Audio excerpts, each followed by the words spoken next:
Have you ever felt uneasy or even guilty about stepping into your own power? If you have, you're not alone.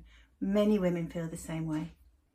We often struggle to embrace our own power, and in this video we're going to talk about why.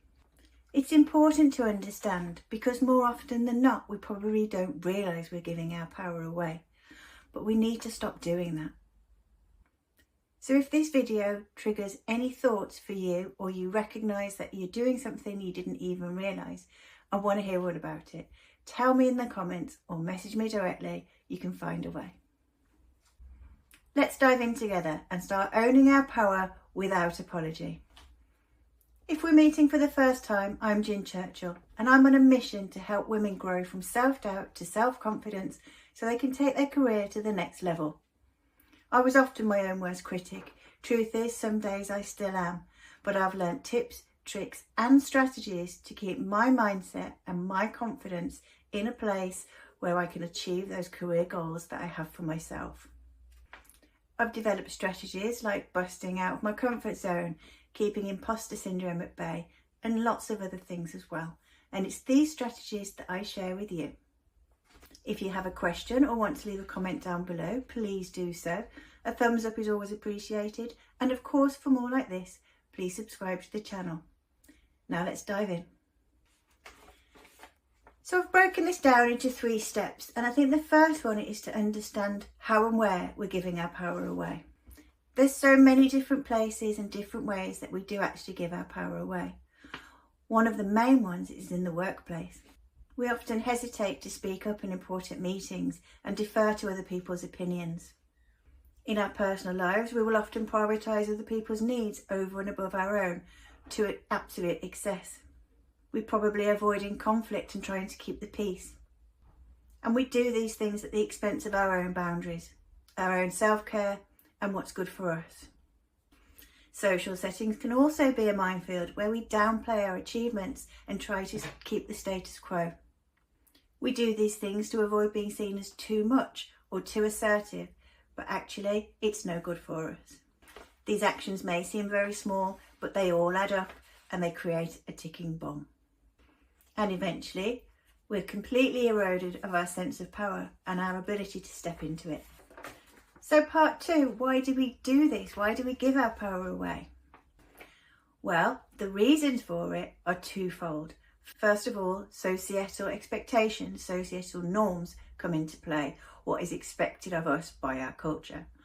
And secondly, personal experiences come into play. So experiences that we had maybe as little girls, young adults, that have caused us to trigger those feelings of not being able to speak up or stand up in our power.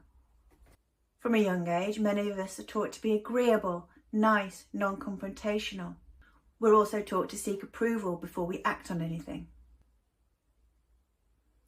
The fear of being labelled unlikable, bossy, it keeps us shrinking, it keeps us playing small. Also, criticism or rejection in younger days might have an impact on why we behave like this. And there is also the internalised feelings that we're judged on how well we serve others, not how well we serve ourselves, and that keeps us playing along in the status quo as well.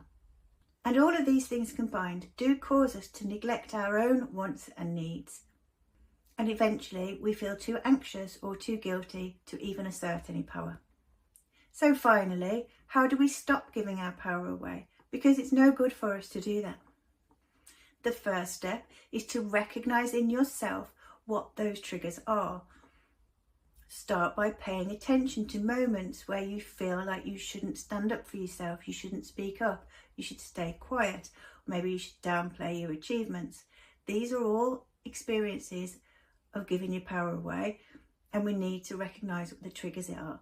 They're all different for all of us, so you've got to do some internal work on this. So once you've recognised some situations where perhaps you are doing this, ask yourself some questions. What am I afraid of in this situation? What belief is causing me to act this way? Once you identify all of these, that's when you can start to challenge them. Practice asserting yourself in small ways. Maybe speak up in a smaller group. Surround yourself with supportive people who encourage you to embrace your power. And remember, it's okay to put your own needs first.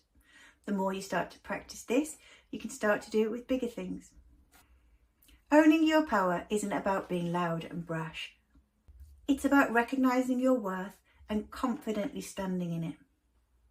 It won't always feel comfortable, but by understanding what situations cause you to feel this way and what underlying beliefs you're carrying, which maybe aren't true by the way, you can start to challenge them.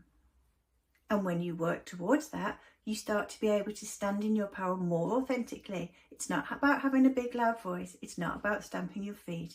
It's standing beautifully and authentically in your own worth. Remember, embracing your power is a journey and it starts with baby steps. If you're ready to take that next step, I've created a free guide called Get the Results You Need. It's all about getting confident for that next big meeting, interview or presentation so that you can walk into the room, hold your own worth and hold your own power and get the best out of that experience that you possibly can. I'm not naturally a confident person, but like I say, I swear by these strategies, tips and tricks, and that download is full of them for you to use as well. So, any comments or questions, please drop them down below. A thumbs up is always appreciated. And of course, for more like this, please subscribe to my channel. In the meantime, go ahead and download the free guide, Get the Results You Need, and you have an amazing week.